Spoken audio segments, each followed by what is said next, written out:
Sweet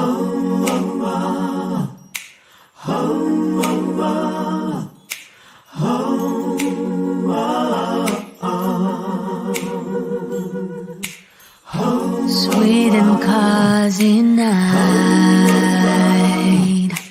and you are here by my side. Bells are ringing and the time is right to celebrate this Christmas. We're gonna have some fun. Merry Christmas to everyone.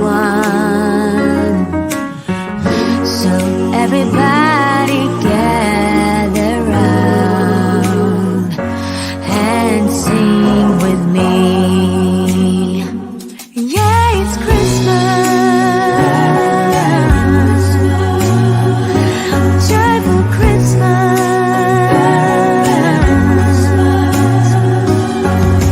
Hang out Christmas lights. Let's celebrate tonight. Lady lights, they shine so bright. We share this very special night. Close your eyes, make all your dreams come true. Oh, what a joyful Christmas. We're gonna have some fun. Merry Christmas to everyone.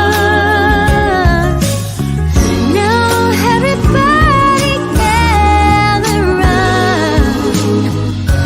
and sing with me. Well, it's Christmas, very joyful Christmas.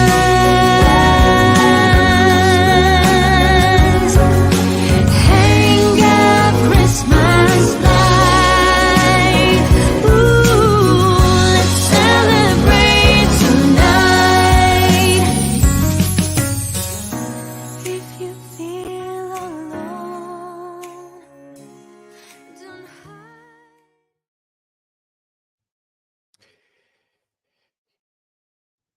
Oh, I guess we're on. It's the Christmas season, everybody. What's up, Lowndes County? Welcome to our weekly celebration of the Lowndes community. Whether you're a Viking, well, I've said this before, whether you're a Viking, Wildcat, Valiant, General, Trojan, Rebel, whatever you are, this season is for all of you as we celebrate the birth of Jesus. Hope you guys take that seriously instead of just giving in to the commercialism, which is still kind of fun, gotta admit. But hope that you remember the reason for why we celebrate the season. So Merry Christmas to everyone and welcome to the Viking Nation Live. I'm your host, Larry Godwin. Joining me tonight on our super fan panel is Armand Rashad. We're expecting Chase Garnto, although he's been MIA lately. Armand, we're probably going to call the sheriff's office, put out an APB, BOLO, whatever you call it nowadays. We might have to start treating Chase as a guest caller now. No, I'm just kidding, Chase. Wherever you're at, brother, I hope everything's all right. So we're expecting some fun tonight from our super fan panel. We'll also have a guest tonight that many of you are familiar with, TCC super fan Cole Moore. So Cole's going to show up on, I'm going to tell you, Cole's going to talk some trash. Cole is no stranger to our audience by now. Sometimes he loves Lowndes, sometimes he doesn't. You never know what Cole you're going to get. But I wanted him on tonight just to, allow him to celebrate his team. His team TCC is going to play for a state championship this coming week. I think it's Tuesday night. So congratulations to the area teams that are still in the playoffs, looking for a state championship. That's going to be played Monday through Wednesday of next week, which seems kind of odd to play it Monday through Wednesday. But if you want to play in the Dome at Mercedes-Benz Stadium, that's basically what you're going to have to deal with, right? So anyway, Cole's going to jump on board a little bit later on tonight. So before we get things cranked up fully, let's go ahead and thank our sponsors. Thank you so much to Pepsi of Valdosta for producing some great drinks for us to enjoy all year round, not just in the Christmas season. Thank you so much for Pepsi, Mountain Dew, Rockstar, Mountain Dew Energy, Mountain Dew Spark, and the new Starry Lemon and Lime drink. Thank you so much to Pepsi of Valdosta. Thank you to Kyle Conger at White Oak Investment. I tell you guys this every week. Armand, the market's up. It was great yesterday. No, actually, a couple days ago. Then it came down yesterday. Now it's back up today. In these turbulent times, you need a good guy to talk to, or a gal to talk to about some great financial advice. Kyle Conger could be that guy for you. So if you don't have anybody that you're satisfied with, or if you don't have anybody, period, give Kyle a call at White Oak Investment, 229-850-8848. Thank you so much, Kyle, for another year of sponsorship. Thank you to my buddy, Tim Neesmith, Stickman. He's got a company called A Shade of Perfection where he produces custom shades and blinds to make your house beautiful. If you got a need for that service, check him out, 229-251-3479, or on his website, ashadeofperfection.com. Thank you so much to Tim Neesmith. Thank you to these guys, the Migraine and Spine Clinic of Valdosta. These are your certified headache medicine specialists. If you don't know them by now, they are Josh Batson and Justin Haskin. They offer a variety of migraine and back pain treatments. You know, it's the holidays. So sometimes you get in a bad mood. Sometimes you suffer from a migraine for all the financial burdens and stress and presents and that kind of stuff. So if that describes you, give these guys a call because they are your headache certified medicine specialist. Thank you to Chandler Kudik for continuing to make our pools beautiful all around South Georgia and North Florida. If you have a need for his service at AquaWorks Pool Company, give Chandler a call. He'll do you right, 229-415-0752. And if you are looking for a job, AquaWorks Pool Company is growing. They are looking to hire a cleaning technician. So give Chandler a call if you need a service or if you're looking for a job, 229-415-0752. Thank you to these guys, Tony Green and Trey Hatcher at Imperial Auto Sales. If you have the need for a car, you're going to buy your loved one, significant other, your son, your daughter, your mama, your dad, anybody a car? Give these guys a call. They can hook you up. Imperial Auto Sales. They've got two great locations to help you out. One's on North Ashley Street.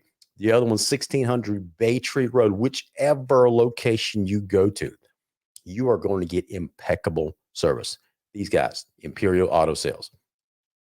And then finally, thank you to Jason Castleberry. He owns a company called Case Tree Services. If you have the need to clear your land or just cut down a tree or two because it's giving you problems, give Jason a call. He specializes in tree cutting and removal. And if you mention this ad, you get free stump grinding with any tree removal. Thank you so much to Jason and all the other sponsors. Hope to have these guys back for next year. So we got a pretty laid back show tonight. So I said, joining me on the panel is going to be Chase and Armand. We have Cole as a special guest tonight. A little later on, we're expecting him to bounce on in the last half of the hour. We're hoping he can. We had him scheduled, and he told me that something's come up last minute, but he still expects to be on. So before that we get into all that, let me go ahead and bring on Armand. Armand, Merry Christmas, my brother. How are you doing? I'm doing good, man. Merry Christmas. Just got to say, beverages a little colder. Hold up that drink. Hold up that cup, man. Look at how beautiful that cup is. A customized the Viking Nation steel tumbler. Check that out. Man, that is beautiful. Drink stay a little colder. If you got coffee, stays a little hotter, a little longer. So I appreciate you for this one here. Let me just Yeah, listen, I appreciate all that you and Chase did to help us out this year, and that was the least that I could do is to get you guys those tumblers. So hopefully, we're going to be producing another batch in the coming year. I don't know exactly when, but we're going to include those as part of the giveaway on the show on Thursday night. So you guys, we got some great plans coming into this new year. I'm telling you, man. Tell you. So anyway, we'll re-kickstart. Is that a word? We'll kickstart or restart, whatever the word is, in the new year. The giveaways with some new prizes, that kind of stuff. The t-shirts are coming back, but we're looking to add to the treasure chest, if you will. So let's go ahead and before we get into the football talk, let's go ahead and talk about what's happening around the nation. Okay, so we got a couple of things that's going on, Armand. First of all, I don't know if we covered this a couple of weeks ago, but there's been so much that's been happening around Lowndes County schools, Lowndes County athletics, that kind of stuff. I don't know if we, I guess I said congratulations to the new superintendent of Lowndes County schools, and that's Sandra Wilter. So she's been named the solo finalist. So she's not official yet. I think her official vote is going to be next week, but she's been named the final finalist. Okay, so she's going to be the superintendent, barring any type of crazy nonsense that happens, whatever. So I don't expect anything like that to happen. So congratulations, Sandra Wilcher. I know that she's been the interim superintendent, Armand, for the last several months. Apparently, she's done a great job. She's impressed the Board of Education, and now she's going to be the permanent superintendent. She's fairly young, too, so she's going to be around for a while. Now, why is this important? Why am I bringing this up on this particular show tonight? Oh, I see. Finally, joining us in the background, Chase. What in the world, man? You cooking another big batch of cornbread or something? Nah, man. The Christmas tree lighting was an AR tonight. I got you. Well, I'm glad that look at that great looking cup. Look at that. Yeah, look at both of you got customized cup. Listen, I'm kind of jealous because I didn't even get myself one of those cups. I forgot to order one for me.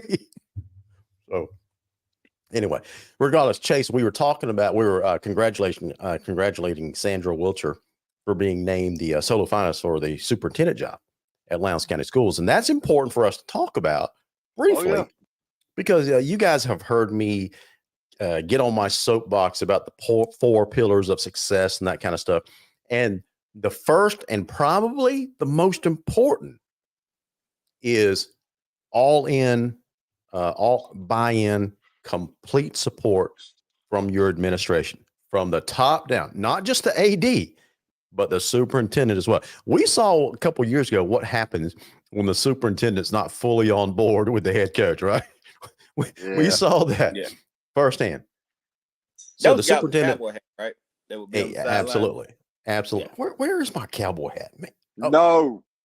Oh Lord. Chase, I gotta do it. I'm blaming Armand. So well, if that's the case, I'll be right back. Anyway, we saw what happened a couple of years. What did he say? Oh Lord. Oh my gosh. I'm gonna have to go back and watch the replay to see what he said.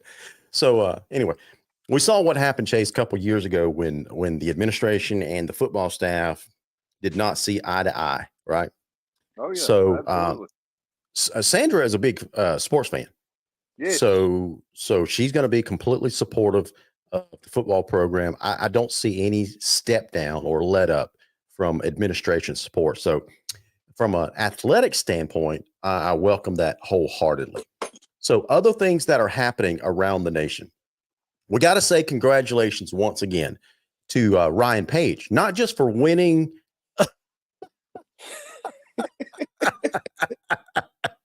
In that case. I love it.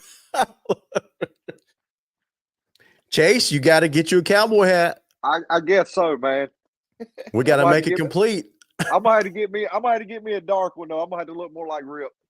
Now, that was dang funny, Armand. That was hilarious, dude. Yeah, that was freaking hilarious. I like it. Okay. All right, so we got to say congratulations once again to Ryan Page, not just for winning the state championship last year, but for being named the Georgia Coach of the Year recently. So hats off to Ryan Page. He's doing some really good stuff with the baseball program. I also want to say congratulations to all the senior Lowndes wrestlers that just recently had senior night a couple nights ago. So I want to go ahead and name these guys by name. This is when I'm made aware of seniors that's leaving the program, having a senior night. I always like to give them a shout out by name on the program. So this is no different. Congratulations to the seniors. Grant Lasky, Dallas Edwards, John Browning, Jordan Oladokin. Jordan, I hope I said your name correctly. If I did not, please forgive me. Caleb Udy, Pearson Lane, Ethan Robinette, Caden Lockhart. Again, that's Grant Lasky, Dallas Edwards, John Browning, Jordan Oladokin, Caleb Udy, Pearson Lane, Ethan Robinette, and Caden Lockhart. So congratulations, guys. Thank you so much for giving us 4 outstanding years. To a round of applause for all these young men.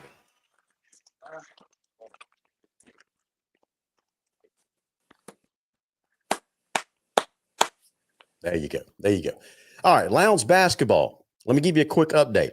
The boys basketball off to a kind of a rough start, 3-4 on the season. Now, in their defense, Coach was on the program about a month ago, and he said, "Guys, this is going to be an up and down year, basically, because he graduated a lot of talent last year, and this is a younger squad, smaller squad than what he's used to. So they're going to take their lumps, especially early in the season in the non-region part of the schedule. Hopefully, these tough games that they're playing are going to get them prepared for their region schedule coming up pretty soon.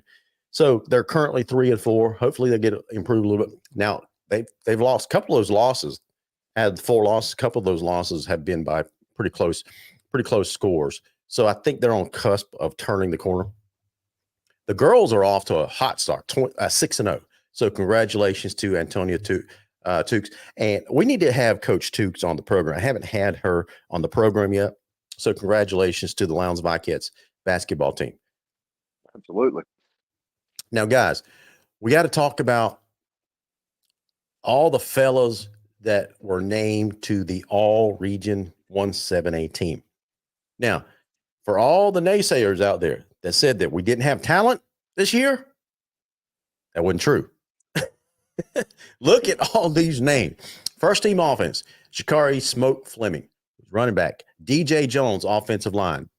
Jalen Carter, wide receiver. Carson Page, punter. Second team offense, Marvis Parrish, quarterback. Aline Brown, that's Road Dog, running back. Hayden Williams, offensive lineman. Aiden Sifa, wide receiver. First team defense, O'Shea Brooks, defensive line. Coleman Lewis, linebacker. Jaden Stallworth, outside linebacker. Marlon Evans, safety. Second team defense, Andres Contreras, defensive line. Cameron Rigdon, outside linebacker. Anthony Carter, cornerback. KJ Massey, safety. Honorable mentions are Grant Lasky at tight end, Aiden Andrews, kicker, Weston Edwards, long snapper.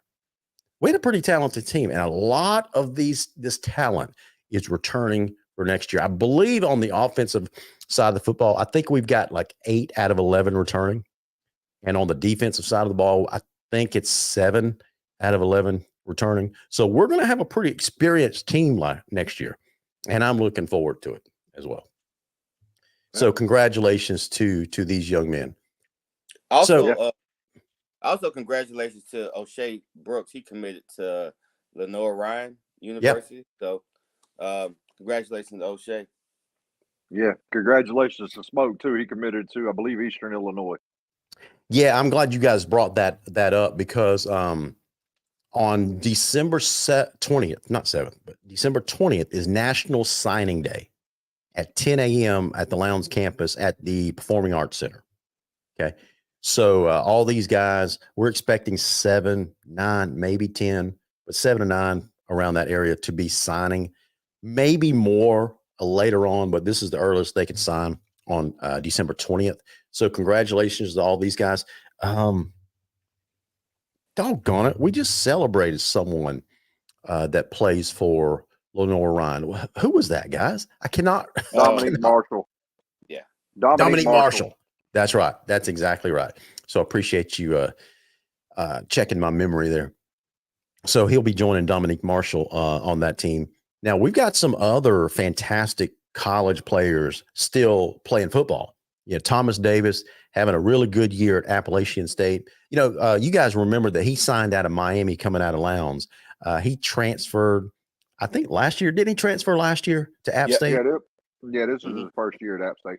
Yeah. You know, of course, everybody recognizes Michael Barrett having a fantastic season at Michigan. Going to be playing in the college football playoffs.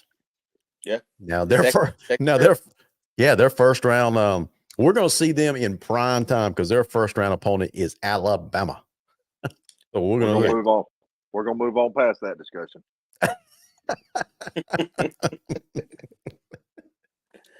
Oh, are you still salty about that, Chase? Oh, I'm beyond salty. Oh my gosh. Salty was earlier in the week.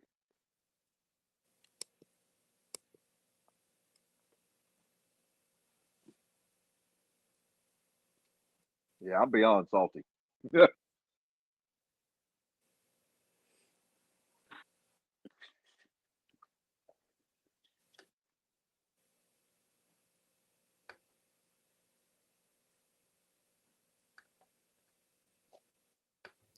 So Tavon Kyle transferred to Virginia this year, and he had a pretty good season. We had some other guys that were playing. I cannot remember all the guys that were playing this year. So congratulations on all those guys. Now, before we get into, some are going to say a lively conversation. Some might deem it controversial. Some might deem it kind of goofy for us to be talking about. So we're going to be talking about our Christmas wish list for Lowndes football. So we kind of started this discussion last week, but ran out of time, right? And so I asked you guys to be thinking about, since it's the Christmas season and everybody's throwing out their Christmas wish list, let's do the same for Lowndes football. So, I'll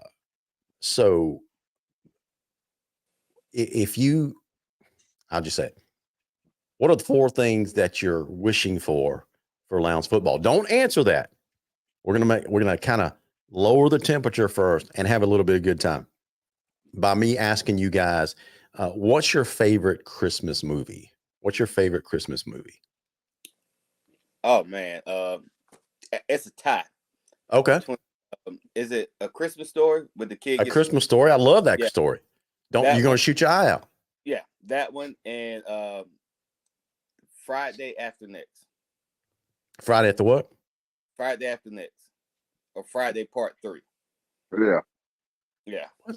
Yeah, I know what he's talking about. I'm not familiar with that Christmas movie. Or Friday, you can say Home Alone is right there. But, Home Alone. Would you guys consider Die Hard a Christmas movie? Of course. Sure. Absolutely. It happens at Christmas. They attend a Christmas party in Nakatomi Tower, right? Yeah. But all heck breaks loose. Yeah. Listen, I think the moral of that story is this: never ever take your shoes off at a Christmas party. Wow.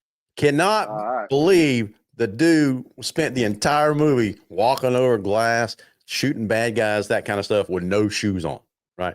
Anyway, you guys mentioned A Christmas Story. One of my favorite scenes, and I don't mind poking fun of myself when it comes to this stuff. Everybody I think recognizes by now that I'm of Asian descent, half Asian. Right. So I can pick on my own kind about when it comes to this. One of my favorite scenes in that movie, A Christmas Story, is at the end of the movie when the dogs, take a chunk out of the Christmas turkey and it's inedible now. So the dad takes the family out to a Chinese restaurant, right? And so he cuts the head off of the duck and serves it to the family there, and then he's got his workers singing A Christmas Carol there, and they say it in the worst Asian accent ever. So anyway, it kind of stuck out to me. So anyway, my favorite part of the movie is when they bring out the lamp, and he's like, "It's French, fragile." That's my favorite. Listen, I actually have that shirt with the picture of that lamp. Yeah, that says it's a major award or something like that. Yeah, I almost bought it. I almost bought that. They had it at Hot Topic a few years ago. When I was single, I almost bought it. Now I don't think my wife would allow me to put that up there. See y'all like the Christmas story. See, I'm a big fan of Home Alone. Yeah. And The Grinch. The Grinch. Okay. Now, I never got into The Grinch because I just thought that was just a weird story. And when Jim Carrey came out with his live version of that, that was just really, really weird. That's my favorite version. Okay. All right. So let's get on to this question. What's your wish list? The 4 things that you can wish for when it comes to Lowndes football. What are they? So Casey Harrell says, improve every week. 1, team leadership. That's a good one. 2, 3, success for the players. That's awesome. And 4, believe. Okay. That's what Casey's looking for. What you looking for, Amar? First off, let's get the silver lids back. Let's get the silver lids back. Silver helmets. Yeah. I love it. Let's get back to that. Secondly, a 4-man front. Yeah, a 4-man front every play. 4-man, 4 down defense lineman, hands in the dirt, getting after the quarterback or creating havoc. Third, love it. Third, a simplified defense. What do you mean? So defenses are effective when it's simple. When you don't overcomplicate the scheme, when it's simple and you let them play fast and free. Okay. Defenses are good when it's like that. And 4th, just some type of identity on offense. Those are my 4 things. Now, identity on offense can mean a lot of different things. Mm-hmm. Well, elaborate on that one. So, are we a running team? Are we a passing team? Okay. Whatever it's going to be, I just need us to have an identity. It don't matter what it is. If we're going to spread it out and throw it, like for instance, when we play Moultrie, we know for a fact they spreading it and tossing it around the yard. We go play Valdosta, we know they're trying to run it down your throat. Same thing with Camden. You know they're going to play strong defense and chew the clock. Just some type of offense that when Lowndes comes, this is what you can expect. That's all. Yeah, I'll kind of second that. I want to see us be more balanced. That way you keep defenses on their heels because they never know what's coming. Okay. Offensively, I want more, and I'm a wide open offense type guy. I want to see more. I want to see more hurry up Oregon style offense. Back when Chip Kelly was there. I would love to see that kind of offense implemented. Wide open vertical passing attack, things like that on offense is what I'm looking for. Yeah, more of an identity, kind of like what the professor was talking about. Player development at every level. First string, second string, third string, it don't matter. Scout team, whatever. Player development's got to be a priority. Yeah. It's just got to be moving forward. And smash mouth, hard hitting football.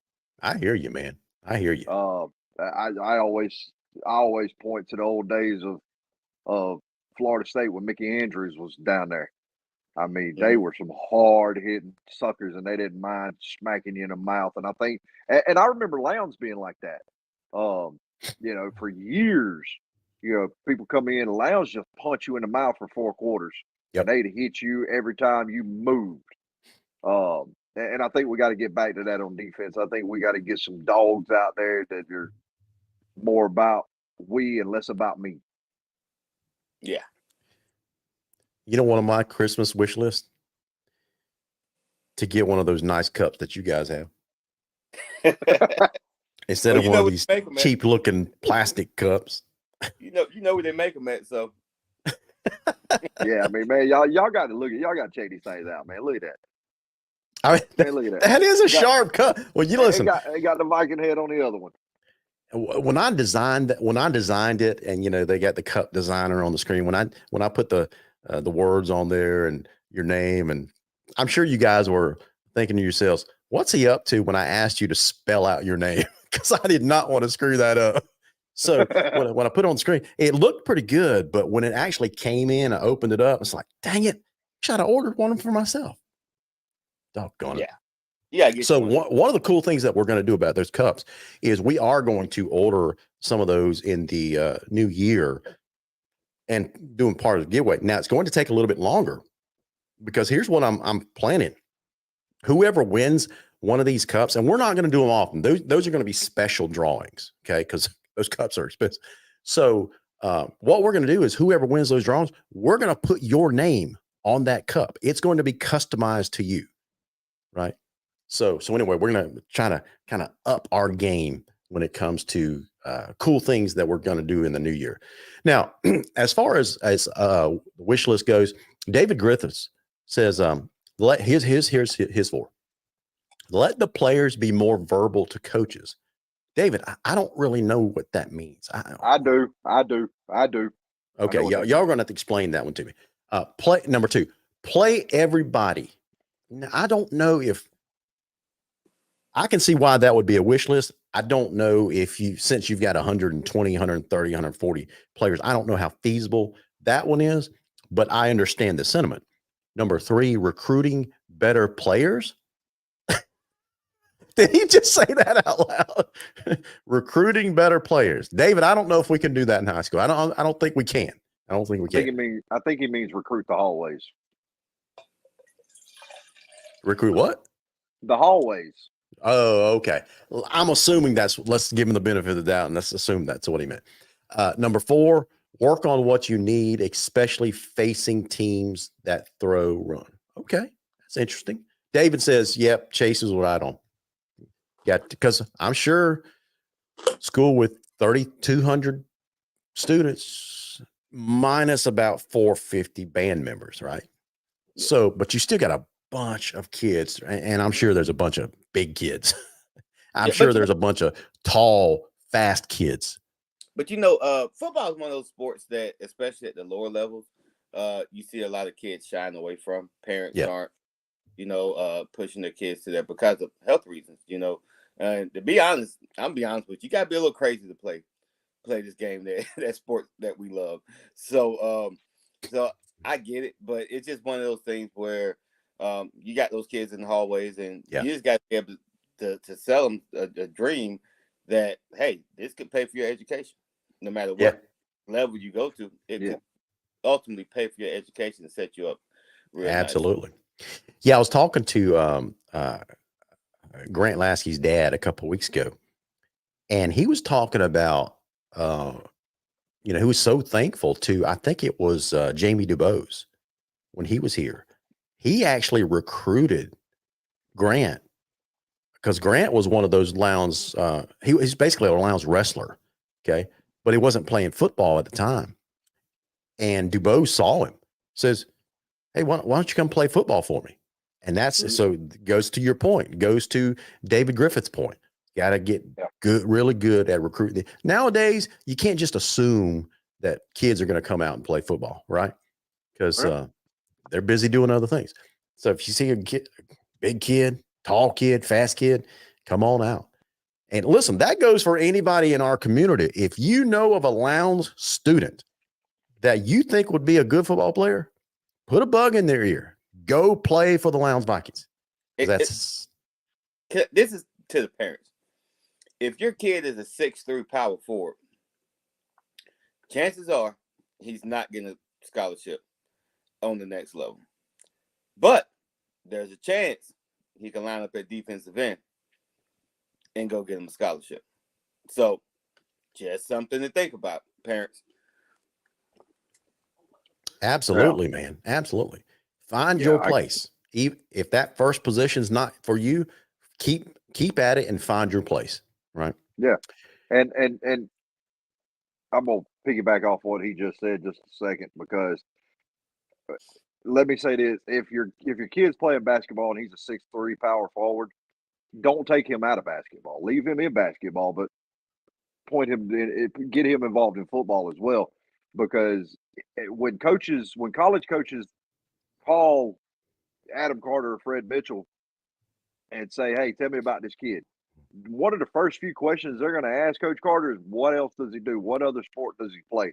Does he run track? Does he play baseball? Does he play basketball?" They no longer want one sport athletes because they're not well rounded. They're not. They all they know is football. That's all they do. Absolutely.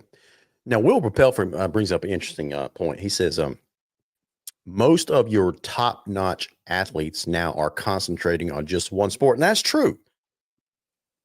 But listen, it doesn't take a top-notch athlete to make a really, really good football player.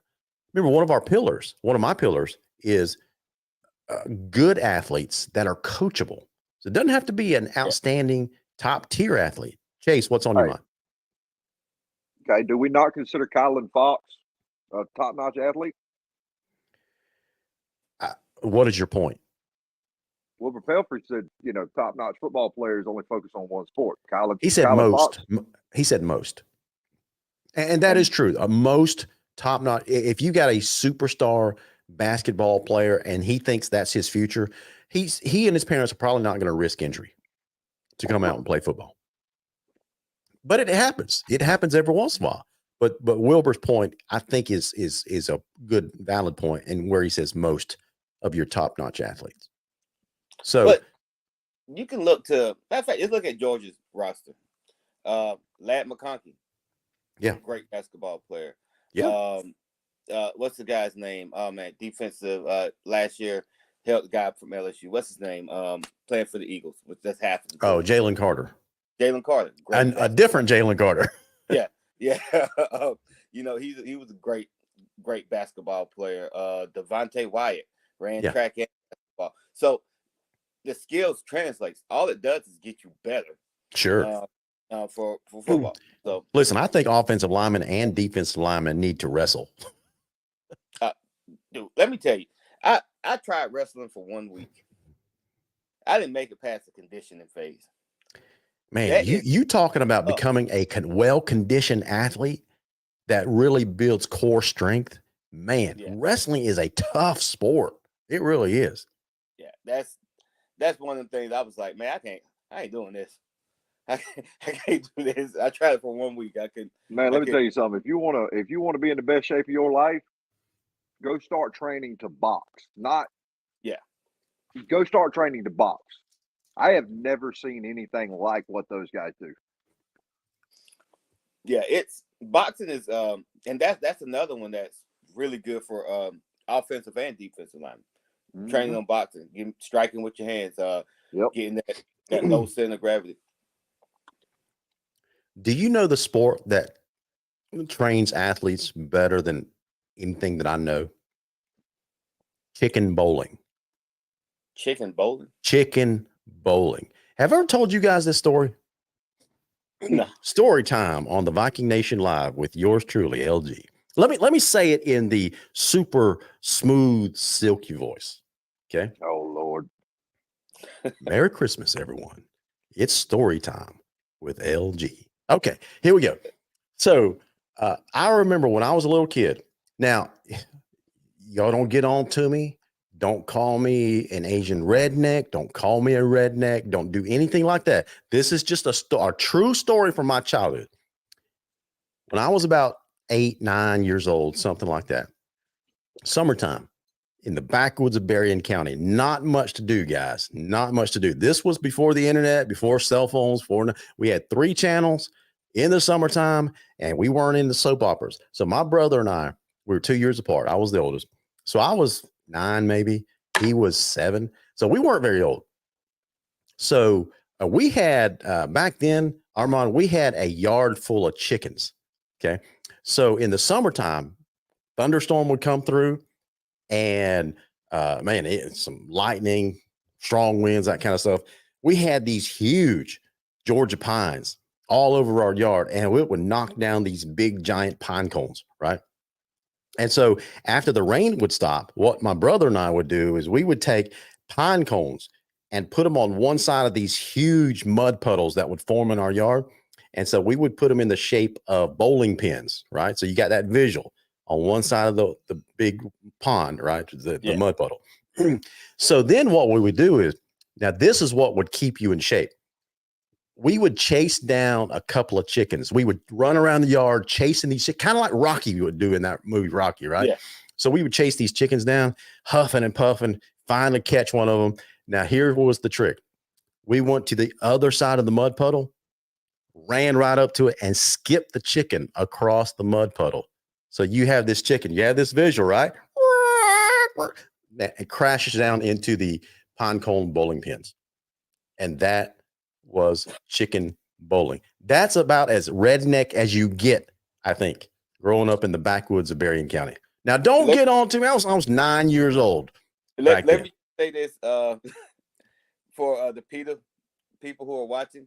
Armand had nothing to do and does not condone chicken bowling. That's what I want you guys to know. So stay out of my inbox. That's not chicken bowling. That's South Georgia Angry Birds. Yeah, I guess so. I don't. For the people at Peter, I do not condone live action Angry Birds or chicken bowling. I have nothing to do with it. Yeah, that's live action Angry Birds. Well, y'all got to cut me some slack. We don't do that anymore, obviously.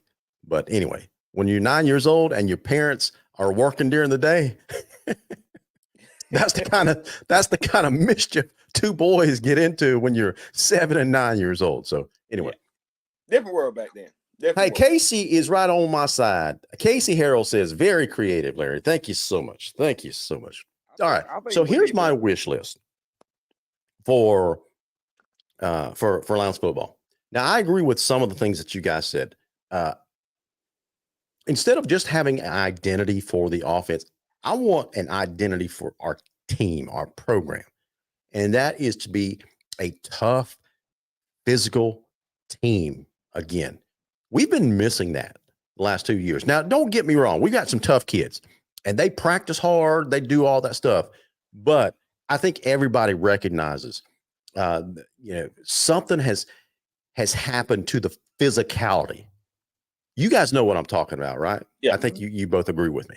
Now, back in the Randy McPherson days, back in the Miller days, there was absolutely no question. When you stepped on that field with Lowndes, you might beat the Vikings, but they're going to beat the heck out of you physically, right? It was going to be one of the most physical games that you played all year long.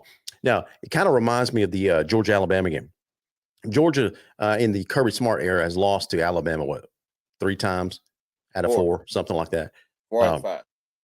Yeah, something like that. So, but when you ask an Alabama player, and I think I read this article a couple years ago, when you ask an Alabama player who's the toughest team that you ever play, they always say Georgia, because you're going to get beat to death in that game, even if you end up winning that. That's the kind of identity that I want Lowndes to, and it may be there. It just is not evident to people that observe the program. And we don't hear that from other teams very much anymore. So to get back to that physical brand of football, that identity, whether it's offense, defense, I'm hoping it's the entire team, this one tough mindset. 2, I'm going to save this one, that one for last. Let me skip to the next one. 2 is I do want the silver helmets to return. But I would, since this is a Christmas wish list, I want 2 helmets. I want a silver one and I want a crimson one, and just use them at different times during the year. Now, along with that, I'd love to see the return of the silver breeches. Yeah. Not the silver that we have now, just straight silver, right? You remember back in the day, we had some silver breeches with the 2 crimson stripes down the side. That, to me, with a crimson top, silver helmet, silver breech, that was a sharp look. Anyway, so that's my wish. 3rd is an innovative offense. It's cool to have a physical identification. You know you're going to play a very physical team, that kind of stuff. But to be innovative on offense, whether that's running, passing, a combination, that kind of stuff, to have an offensive coordinator mindset that utilizes, I think, properly the talent that we have and not just try to pigeonhole this team in one mold or the other. You guys with me so far? I'm with you. Okay. Come on, preach, preach, preach. I put a lot of thought into these. So, and the final one is team chemistry. Now, let me explain. When I say that, most people, 99% of the time, would think that I'm just talking about the players, team chemistry. I'm talking about a team as a community team, where it's the community, the administration, the coaching staff, the players, everybody on one page, and we're all rowing in the same direction. That's when I think of team, that's what I'm talking about. So a lot of people, guys, take this one lounge as just a marketing gimmick, right? But I don't think that way. I took it to heart when they rolled out that slogan several years ago. I thought that is the perfect slogan, not just for the school, not just for the school system, but for the school system and the entire community. Because, whether you're talking about academics or athletics, you got to have your community involved, because you're going to need resources. When things go bad, and they will, you got to have an entire community to have your back, right? And I think we have been missing that component for the last 2 years. I don't think it's anybody's fault. It is what it is. We've gone through a lot of traumatic things with our football program and our school system in general over the last 2 years. I think we've lost some of that because of cynicism has set in. I think it can return, but it's going to take a concerted effort by the community, the administration, the coaching staff. Everybody's got to get back on the same page. Y'all agree with that? I agree. Yeah, and I want to point to something, and I don't know if you guys have ever seen the movie. Y'all ever seen the movie When the Game Stands Tall? Say that again. Probably. Have you ever seen the movie When the Game Stands Tall? Oh my gosh, that's a great movie. Okay. One of the final scenes in that movie is where the kid has a chance to break the state rushing touchdown record. All right. And he elects to take a knee instead of going for the record because it was more about the team. Was that the movie about De La Salle? Yes. Yes. Coach Bob Laddiser. That's right. He had a saying all the time that he did not expect a perfect outcome, but he did expect perfect effort. Yep. 1,000%. And man, I fell in love with that saying the moment I heard him say it. Yep. He was talking to his players, and they were in the middle of actually on the tail end of this fantastic win streak. Chase, what was their win streak they had? Like 50 something games, or 100 something games? 151 games in a row. 151 games in a row. So they were on the tail end of that win streak. And he's talking about to his players in this upcoming season. They're all talking about the streak, that kind of stuff.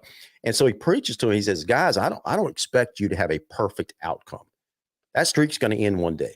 But what I do expect is perfect effort on every single play.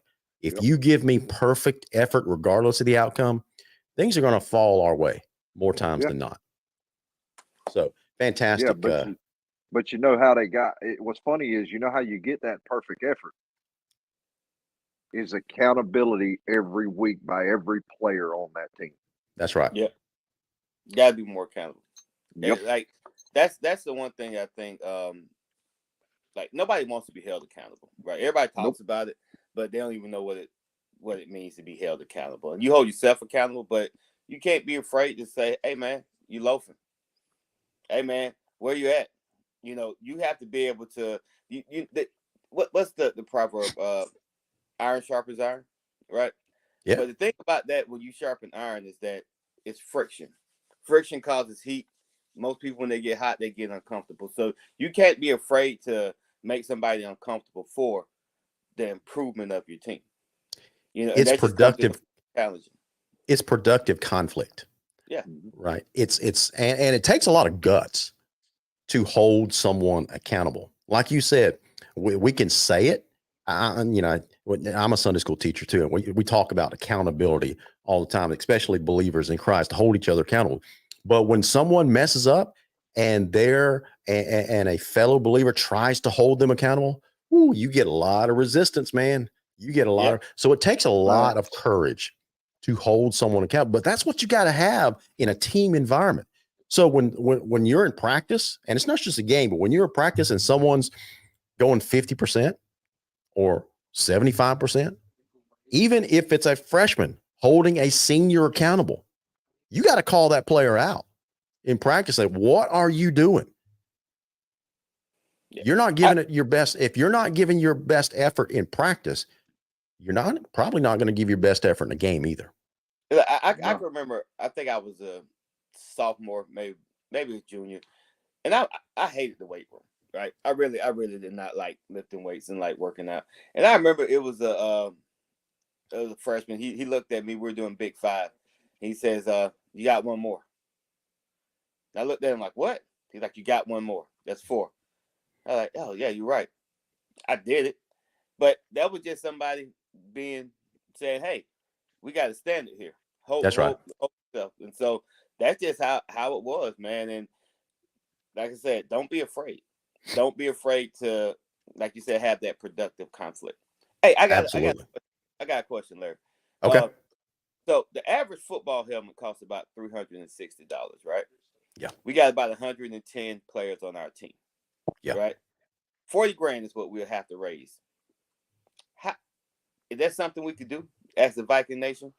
Hey, you want to see the silver helmets? Let's get the silver helmet fund going. Woo, that's a big deal right there. That's a big deal. We wouldn't do it as an organization by ourselves because that takes a lot of work to do that. But we can be a part of the Touchdown Club. Okay. And their effort, because when it comes to something like this, that's probably an endeavor that the Touchdown Club would undertake. Now, one of the things that, as long as we're talking about the silver helmets, one of the things that I asked Adam Carter when he first got hired, I don't know if you guys watched the show back then, but we had him on the show, and this was, I can't remember if it was before the summer or after the spring, whatever, but I asked him that point blank. Because when new coaches come onto the scene, sometimes they want to make a big splash, right? Some coach like Jamie DuBose, he did it with multiple uniforms. That was his way to make a big splash. I don't know if Zach Grage ever did that or not, but a lot of coaches will roll out a new uniform or a new helmet, whatever. So I asked Adam Carter that what was his big splash. So he was focused on just putting together a good football team. But he said, because I asked him specifically about the helmet, he said that might be something that we look at in year 2. Well, guess what? We're approaching year 2. So I'm hoping that now, is it a coincidence that the graphic they put up for the banquet included a silver helmet that came from the football team? I don't know.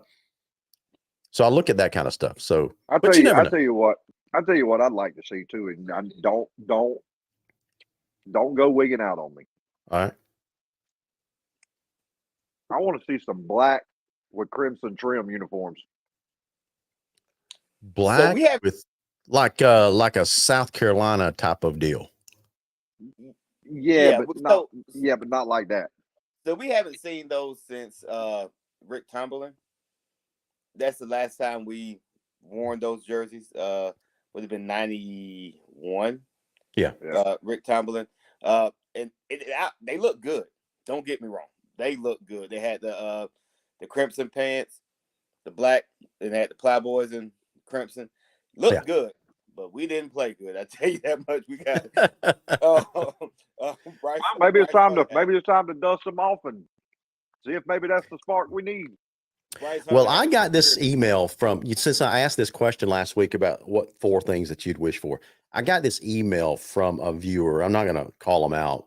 I promised I'd keep them anonymous, but I thought this was an interesting take. So number one is better blocking on the O line. After this past season, I could understand. I could understand that. Okay. Number two, the secondary needs a huge improvement in covering skills and effort. If you, no, I didn't read this part. If you got back and watched the games, even the highlights, you can see plays where players completely gave up on tackling and pursuing opposing players. Now, I don't know about that part, but his initial point, the secondary needs a huge improvement in covering skills and effort. I think we can all agree on that one, right? I don't exactly know because I've never been a DB. I've been a linebacker. I've been a defensive lineman. Yes, at my size, at Berrien High, I was a defensive lineman. So I understand those two positions, but I never played defensive back. So I don't really know what kind of skills they're taught, that kind of stuff. So Armand, maybe you can help me out there.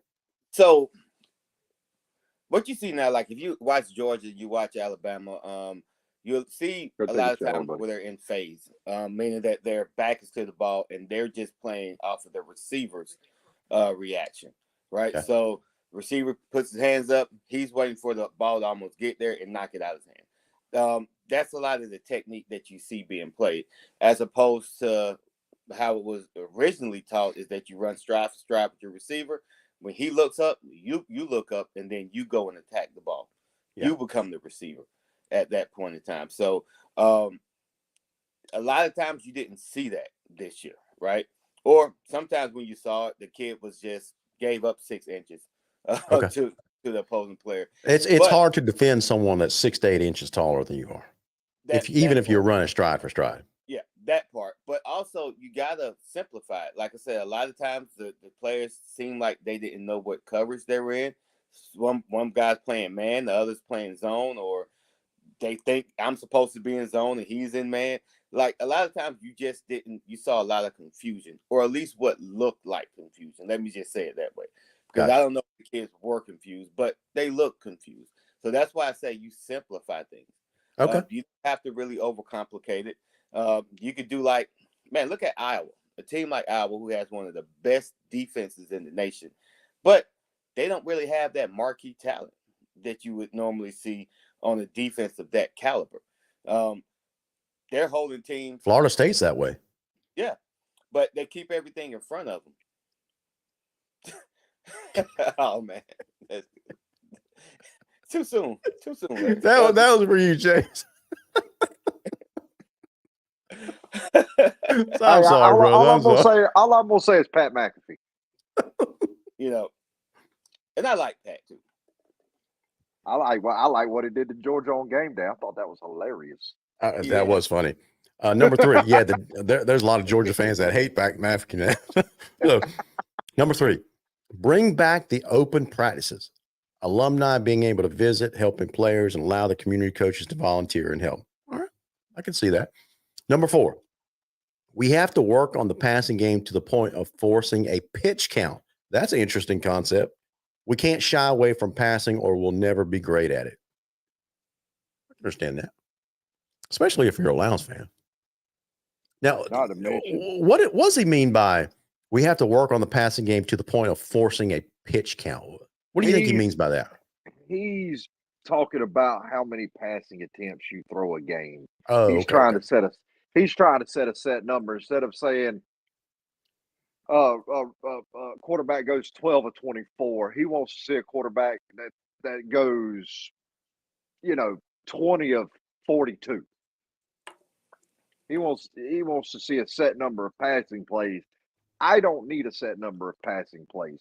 If I'm going to put this as if it's me. If I'm designing an offense for Lowndes, I am going and pulling different schematics and different things that work from every offense I've ever seen, and I am meshing it together to create an off-balance playbook that keeps teams and keeps opposing defenses on their heels and absolutely drives defensive coordinators crazy. That's the innovation that I'm talking about. because I can Yeah. line up and give you a passing look, but I'm going to run out of it. I can line up, give you a running look, but I'm throwing out of it. Yeah. Yeah. It's all about being unpredictable. You know, Yep. like if they don't know what you're doing, if they don't know what's coming, it's a nightmare for defenses. And That's I'll right. say this as far as what the guy was talking about defensive coverages and things like that. I'm going to throw this word out there: football IQ. Okay. We have got to get these players' football IQs from here to here. It's there's too much of a gap. You don't think it's there now? I'm not going to say it's not there. I'm going to say that there's no. I don't know. Now, some would say, and I think I would agree with them, that some would say the football IQ is there. They just went, when I'm talking about our team, they just went through a lot of trauma over the last 3 seasons. That's true. And when you have to keep adapting to different schemes, then that's going to quote unquote lower the IQ, the football IQ, because they are learning a new system, right? So it becomes but that also becomes the terminology as well. Okay. So what different offenses, different it's going to be different terminology. Like for us, our base defense out of 4-3 was 30-30 cover 2. Yeah. Means that we got a 3 technique and a 0 shape. That's telling you what the defensive line is, and we're playing cover 2. You know, on offense, we would have eye right, slot left, 32X, meaning that the X is pretty much is a post fade, and we're running something, you know. So that terminology has is different, but Correct. a lot of times they're just looking at a wristband, and they're getting those called in from the sideline. So they're looking at a particular coach, and they're looking at, okay, this is my route, this is what I do. That's right. That's right. All right. So last thing is we got to go because we're cutting these down to an hour for off-season coverage. Wilbur Pelfrey makes this interesting point. He says everyone always criticized Randy for some of his soft schedules, but I heard a lot of the teams didn't want to play his teams because of the physicality, even if they thought they could compete or even win because the price was high because how much they came out bruised and battered. I think Wilbur is right on both of those, but you know, the fact did remain, Wilbur, that you got to concede that Randy did kind of pad his schedule a little bit with some soft teams throughout his tenure here at Lowndes. Although he had some fantastic teams, and they were known as very physical teams. Whether the teams were soft or very good, both of them got punished the same by a very physical Lowndes team. Now, let me say this as far as the passing game comment that was made by, I don't know whether it was you reading that email or somebody in the comment section, or anything like that. If you don't practice against a passing attack on defense, a good above average passing attack, you're going to struggle against it when you see it in a game type situation. That's true. Okay. That's one of the knocks on the wing tee, right? If you practice against the wing tee all the time, your DBs are going to get conditioned to go against that kind of offense do that right now. and not get worked on some of these other more advanced offenses. But you know what though? But even then though, if you looked at those defenses during the wing tee heyday, they played a cover 3, and they played off, right? They conceded a lot. They did.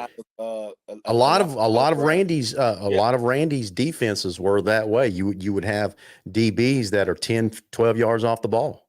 Yeah. But that allowed them to keep everything in front. Sure. Because once the field condenses, it's a lot easier to, believe it or not, it's harder to score in the red zone.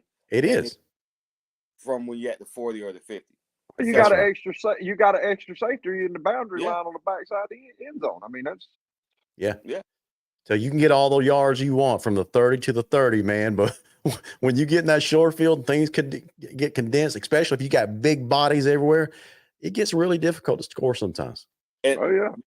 I want to answer one question that was in the chat about players being verbal, being able to speak with the coaches. Okay. That comes with a relationship. So these players have to build a relationship, and vice versa. The coaches have to build a relationship with those with each other, so they trust each other.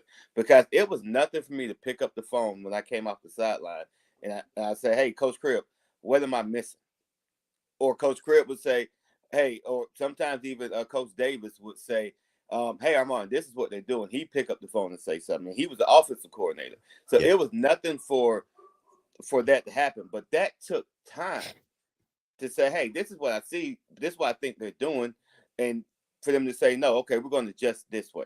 But that takes time, That's and it has to be that relationship, and that's Absolutely.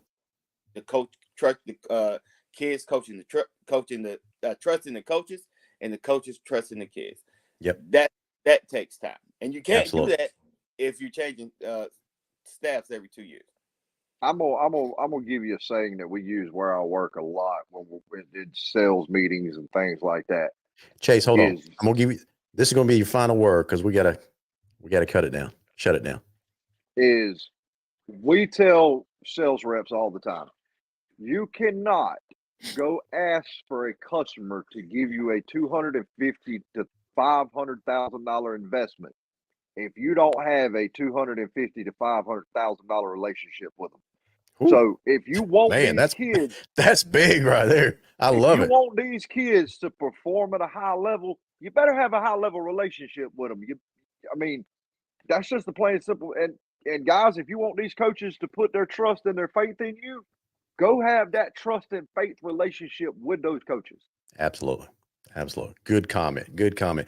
Great way to end the show. Final thought is football championships next Monday through Wednesday. Congratulations to the teams that are still in this area that are in it. Thomas County Central playing on Tuesday night at 7 p.m. on Georgia Public Broadcasting Sports. And the Coffee Trojans are going to be playing on Wednesday afternoon, 4 o'clock, the 5A state championship. Coffee takes on Creekside. And this is Mike Coe's, I believe, second year. It's pretty interesting. Thomas County Central and Coffee County playing for state championships in both coaches' second year in their respective programs. So Cole couldn't join us tonight. Hopefully we'll have him on the program next week. Now, if Thomas County Central wins a state championship, I'm pretty sure Cole's going to be here. If they don't, he's going to find a reason not to be here. I'm just saying. Hey, Larry, here's an idea. TCC wins the state title. Why don't we get Coach Rogers on? We have been talking to Cole about getting Coach Rogers on the program. I would love to get Mike Coe on the program. That's actually one of the things, before you guys started helping me with this, one of the things that we used to do in the off season was to start to open the program up to talk about other programs, because I'm a big believer in we can all learn from all other people, right? So I would have other coaches. I think you helped me line up the Georgia Christian coach came Chuck on the Knapp. program one time. Yeah, We're going to get Brad Wells on the program. Both of those are super excited to come back. We had Ken Eldridge, Berrien head coach. We had Mike Coe on the program one time. We've had a lot of other coaches, and in the off season, we'll start to open up to other types of content as well. So you guys stick with us. We're going to have a pretty good run during the off season. So last thing is Wilbur Pelfrey says, tell Cole, Coach Carter looking for a game in September, home and home or buyout game. Wilbur, I think that Thomas County Central game is probably going to be a preseason scrimmage, I believe. I think that's probably what it's going to come down to. Anyway, I hope it changes. I would love to see a home and home with TCC, but I don't think it's going to happen, but we'll just have to wait and see. So, guys, with that said, you guys have a fantastic Christmas. Armand, you got something? I got one more thing. You got to hurry it up. One more thing. And I'm getting hungry, man. It is not football related, but it goes to any aspect in life. Okay. You cannot have $1 million prayers and $2 actions. Say it again. You cannot have $1 million prayers and $2 actions. And I'm gonna leave. You can figure it out. You can figure that. if you can't figure that out, then I can't help you. Love it. Love it. So with that said, you guys, hope you have a fantastic Christmas season. You guys have a fantastic weekend. May God bless you. And as always, go Vikings. Go Vikings.